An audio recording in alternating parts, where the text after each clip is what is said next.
in terms of accounting, forensic accounting, all of these things that will be necessary.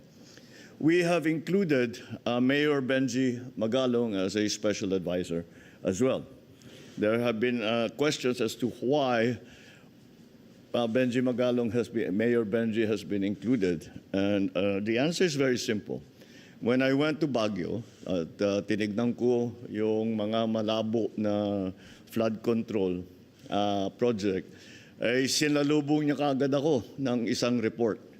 Investigador naman talaga si Mayor Benji. Kung maalala ninyo, he was the one who wrote, as CIDG head, he was the one who wrote the seminal report on the Mama Sapano incident.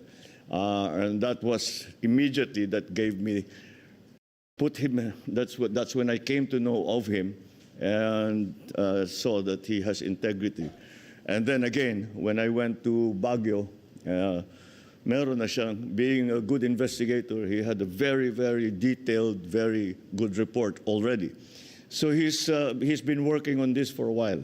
So marami siyang mako-contribute. So what are the Commission's powers? Well, there was there was a discussion, of course, as to what were the powers to be granted to the Commission. And the debate centered around whether they will have subpoena powers, and they can also hold people in contempt. Well, upon discussion, we felt clearly that the subpoena powers were necessary. However, the contempt powers, the power to hold people in contempt, I think was not necessary, simply because this is not a prosecutorial body, this is an investigative body. So what the Commission will do is that they will investigate. They will call people in. They will subpoena records. They will conduct hearings. And once they have their findings, they will forward those findings to the proper agency. Should it be the Ombudsman? Should it be the DOJ? If it's an administrative case of government employees, Civil Service Commission, and all of the proper agencies, doon lang sila magrekomenda. And if such personalities continue to avoid or not cooperate with the Ombudsman or the DOJ, doon sila mako-contempt. So we do not lose that power or capability to hold people in contempt should they not cooperate, should they not respect subpoenas, etc. So yun na ngayon ang ating sitwasyon. We are I'm very encouraged because nung nakausap ko sila, all of them are in agreement that we have to move very quickly. And we have to get something done as quickly as possible. Hindi pwedeng mapanis lahat nitong information na binigay ng taong bayan doon sa isumbong mo sa Pangulo. Kaya sabi namin, bilisan na lang talaga ninyo. And that's why they have to meet as often as possible. That is for them to decide. They have already decided to meet today, to make the organizational decisions that need to be made, i.e., how the Secretariat is going to be organized, what sort of people they need to bring that, where their offices will be, kahit yung mga forms na gagawin para doon sa commission, they have to set that. And when asked how often you plan on meeting, ang sagot sa akin, araw-araw. They will meet every day. And either privately or they will hold I don't know if they plan to hold hearings in public. It's all up to them. What I want to stress here is that the independent nature of this commission. Hindi kami makikialam sa trabaho nila. We will, of course, be in discussion with them. We will ask them, ano nangyari, what have you found, what are we doing next, etc. But we are not about to direct them as to how they are going to conduct their investigations. And we are going to leave it up to them. As a matter of fact, in our discussions with them, they also said, may we make suggestions, may we make proposals so as to the procedure for bidding, for all these contracts, para hindi na maulit ito. And we, of course, I said, we're perfectly open to that. What we really want is to fix the system. I was very encouraged because in my meetings with Justice Andy yesterday, sabi niya, this has to be, we have to make it nothing less than a turning point in the conduct of governance in the Philippines. We have to make a change, and it is a fundamental change in the way that we do business. There also have been questions as to why the scope of the investigation is over 10 years, or the last 10 years, rather. The answer is twofold. The practical answer is this. COA is only required to keep records for 10 years. So those are the records that we know we have, na nakakasiguro tayo na matulungan yun. Pangalawa doon, kaya't we'll do it for as long as possible dahil marami na tayong napag-usapan at isa sa napakahalaga para sa akin, malaman paano tayo napunta sa ganito. Ba't nagkaganito yung gobyerno natin?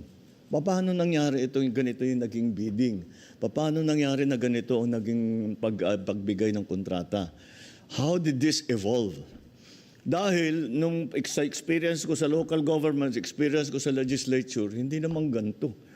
Ngayon lang, we have to find out how this happened and what are the changes that we need to make so that we make this into an inflection point in terms of how government does its business, and to make sure that the funds that belong to the people are well spent and properly spent to the advantage of all of us, to the advantage of the economy, to the advantage of those who are in danger areas. So that is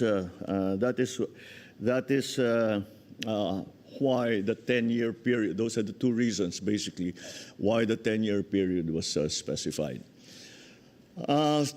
To go further, we are actually now, since we have canceled all flood control projects for 2026, those savings, we already put a menu. Kaya para nga, unang-una, kahit na for the budget na sinusulat ngayon, kailangan na maliwanag na mapupunta sa tamang lugar. And so we have made a menu for our legislators to follow and say that all insertions, all changes made can only be made to the benefit of these agencies here. We'll give you this. You can take a picture now, but we will give you a proper image. And they basically cover education, agriculture, health, housing, infra, ICT, labor, social, energy. Pero ibang nature nito. So that is the first step that we are taking. The other step that I was a little surprised to find out was that kapag tinanggal na yung rule na dati na kapag may project ang national government sa isang LGU, pag tapos na yung project, kailangan i-accept nung mayor, kailangan i-accept nung governor. Kati barangay captain, kailangan tatanggapin niya, titignan nila. And this is an important safeguard. Dahil, pagka nasa LGU ka, hindi mo naman pinagkikitaan yung project. Kaya, ang maliwanag, titignan to talaga na tama, na yung kalsada, 8 inches talaga yung konkreto. Pagka may asphalt overlay, makapal talaga yung asphalt overlay. Yung flood control, lahat yan. And so I have instructed the DPWH, and for that matter, all of the departments to return that. Tinanggal in the last administration yan yung acceptance. Alala ko nung governor ako, walang natatapos na, walang pwedeng sabihin completed kung hindi accepted ng local government. Babalik natin yun. Tinanggal nila in the last administration. We are putting it back because that is one of the best safeguards that we have. So that is essentially the situation as it stands. We are trying to move as quickly as possible. In the meantime, of course, our attention continues to be directed to the work of government, that the infrastructure development continues, that our education program continues, that our social programs also continue na walang patid. As a matter of fact, we are accelerating them and increasing them. So that's generally the situation. But so now I'll open the floor for questions. Thank you. Thank you very much, Mr. President. The first question will come from Kat Domingo of ABS-CBN. Good morning, Mr. President. Sir, in terms of priorities and focus, how different would the investigation of your independent panel be compared to what we've seen in the House and in the Senate? It will be completely independent. That's something that cannot be said if, for example, the Senate conducts, well, maraming nababanggit na senador. If the House conducts the investigation, marami ring nababanggit na congressman. Kaya sinasabi ng mga tao, bakit naman nag-iimbestiga sila but they're investigating themselves, which is always a little bit of a difficult situation. It's hard to be fair. But they are, of course, as I said before, it's their prerogative to conduct such investigations. However, so as to make it very, very clear to people that this is independent. I would like to stress this over and over again. It is an independent commission, and that is why we have taken great pains to make sure that that independence is respected, is recognized, and is observed. And that's what we plan to do. And that's the difference, is that we can say, at least this commission can say, they have no ties to any part of government. If you look, they are all out of government. There are all personalities who are out of government, except for Mayor Benji Magalong. And the reason he became a special advisor is because he would have had to give up his mayorship to take on this position. So he chose to keep his mayorship. I don't blame him, but nonetheless, we can use his talents. But that is the specific. That is for us the differences that we can point to show that it is in fact independent. Sir, just a follow-up question. Congressman Toby Tiangco has blamed your cousin, House Speaker Ferdinand Martin Romualdez, as well as former House Appropriations Chair Zaldico as one of the culprits behind the schemes. Aside from repeatedly mentioning that the panel will be independent, how do you convince the public that your cousin and other allies, both in the House and in the Senate, would not be spared from the scrutiny of this panel? Well, there's only one way to do it, isn't there? They will not be spared. All right. Anybody will say, hindi, wala tayong kinikilingan, wala tayong tinutulungan. Wala namang maniniwala sa'yo hanggat gawin mo eh. So, gagawin namin. All right. Thank you, Mr. President. The next question from Rich Bon, Daily Tribune. Good morning, sir. Good morning. Can you tell us more, sir, about the selection process of the ICI? Were there others po ba that who were considered to join the commission? It wasn't. We opened the process to people. We said that we need independent people to man or to occupy the positions in the commission, and so that's what we tried to do. And we contacted many people and see if they were willing. But essentially what we needed was somebody like Justice Andy Reyes, because he is a former justice, and he will know how to conduct those hearings procedures so that they are legally correct, procedurally correct. And then Babe Singson, I think, is an obvious choice also because this is a former DPWH secretary. And we also, of course, a lot of the work will be an accounting job, forensic accounting. So, of course, the expert Rosana Fajardo from the SGV will be able to provide that expertise. So I think we've covered all of the important areas that need to be handled. Beyond that, I cannot tell you how the commission will organize itself. I cannot tell you what the secretariat will look like. And the reason I cannot tell you is that these are not my decisions to make anymore. Those decisions will be made by the commission. Next question from Ann Soberano. Mr. President, good morning po. Good morning. Oo. Sir, hindi matatawaran ang track record ni Mayor Benjamin Magalong, lalo na po yung stint niya during CIDG chief siya. Pero may we know your thoughts, Mr. President, in choosing Mayor Magalong as special advisor and investigator ng ICI instead of tapping the NBI and the PNP CIDG? Kasi na-mention niyo po na hindi po kayo magsasama ng politiko po sa komisyon. Although special advisor naman po siya, Mr. President. Thank you. Because NBI and all of those are part of the government. So again, there is, if there is a suspicion that maybe in the investigation, the previous investigations, baka tinulungan sila ng mga kasama nila sa NBI, mga ganon. These things happen. So para matanggal na yung possibility na ganon ang mangyari, wala talagang kasama kundi sila. Pero eventually pupunta rin yan dun. Kasi kung may findings ang ICI na ang recommendation ay dalhin sa ombudsman, halimbawa, magko-conduct sila ng investigation. DOJ, magko-conduct sila ng investigation. But of course, they will be able to take note of the investigation that was already conducted by the independent commission.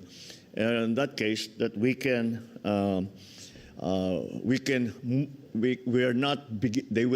their preliminary investigations will not start from square one, but will continue to build on what has already been found by the ICI. Thank you, Mr. President. Thank you. Thank you, Mr. President. We have two more questions, Mr. President. Sure. From Leth Narcisa, DZRH. Good morning, Mr. President. Ibon Foundation said that billions of fund control funds concentrated in the ruling parties. May we get your comments, sir? Are you aware of it? That is the case in every single how do you say legislative body. Siyempre, the majority party is the majority party, so silang pinakamarami. But again, if there's nothing particularly about that, because talagang pupunta, they are the most numerous in the House. For example, Lakas is the most numerous in the House. So they will have the most locally funded projects. The problem here is not the amount. The problem here is the uses of those funds. Kahit naman sa kanila napunta lahat, kung magandang patakbo, di walang problema. Kung yung flood control, napakaganda. Kung yung lahat ng mga project, napakaganda. Yung dredging, perfect. Eh di ano problema? Walang problema. But that is not the problem. That's not where the problem lies. The problem lies in the actual implementation of the projects. And that's what we are investigating. Wala namang ginagawang politika na naman. Thank you, Mr. President. That's what we wanted to do. Remove it from politics. Don't politicize this. It's simple numbers dito. Simple lang to. Magkano ang ninakaw na pera ng mga balasubas na ito? That's what we need to know. That's what we need to fix. And now that you bring it up, one of the things that we are looking at Dahil iniisip ko, kakasuhan natin sila. Then, okay, the cases will go on. May mananagot, meron dyan makukulong, meron dyan ma-fire, whatever. Para sa akin, kailangan buuhin nila yung project. Dahil, kung titignan ninyo, may warranty lahat yung project na yan. Kahit sinabi nilang completed, pag na-discover na hindi tama ang pagkagawa, they still have to respect, they still have to honor the warranty that they have given us to complete the project properly. So we can still go back to them at sasabihin natin sa kanila, balikan ninyo yung walang kwentang project na ginawa ninyo at ayusin ninyo ng maganda. Out of your own pocket. Number one. Now, I don't know what will happen after the ICI will make their findings known to whatever agency, kung they will be fined. Nasa sa kanila na yun. That's, again, it's beyond the executive's purview. So that I think, let us not focus on the politics of it. Let us focus on simple pesos and centavos of it. Thank you, sir. Thank you, sir. The last question will come from Ivan Mayrina, GMA7. Mr. President, while the ICI is just about to begin its work, protest actions have already been mounted and more are being organized. The ones on the 21st are expected to be big. Is this a cause of concern for you that it might potentially snowball into something similar to what happened in Nepal or Indonesia? Well, that is only if we don't do anything about it. Look, what we have found, you have to remember, I brought this up. And it is my interest that we find the solution to what has become a very egregious problem. And since this has all been exposed, well, it's actually known to many people, but it has now been exposed to the general public. Do you blame them for going out into the streets? If I wasn't president, I might be out in the streets with them. So, you know, of course, they are enraged. Of course, they are angry. I'm angry. We should all be angry because what's happening is not right. So, yes, express it. You come, you make your feelings known to these people and make them answerable for the wrongdoings that they have done. Palaman ninyo ang sentimento, palaman ninyo kung paano nila kayo sinaktan, kung paano kayo ninakawan nitong mga ito. Palaman ninyo sa kanila, sigawan ninyo, lahat, gawin ninyo, mag-demonstrate. Just keep it peaceful. Kasi pagka hindi na peaceful, mahirap na yan. The police will have to do its duty to maintain peace and order. But to show that you are enraged, to show that you are angry, to show that you are disappointed, to show that you want justice, to show that you want fairness, what's wrong with that? I want to show that there's justice. I want to show that there is fairness. I want to hold these people accountable just like they do. So I don't blame them. I don't blame them. Not one bit. All right. All right? Maraming salamat, Mr. President. Thank you very much, members Thank of you. the Malacanang Thank Press you very Con. much. That concludes our press conference. Thank you.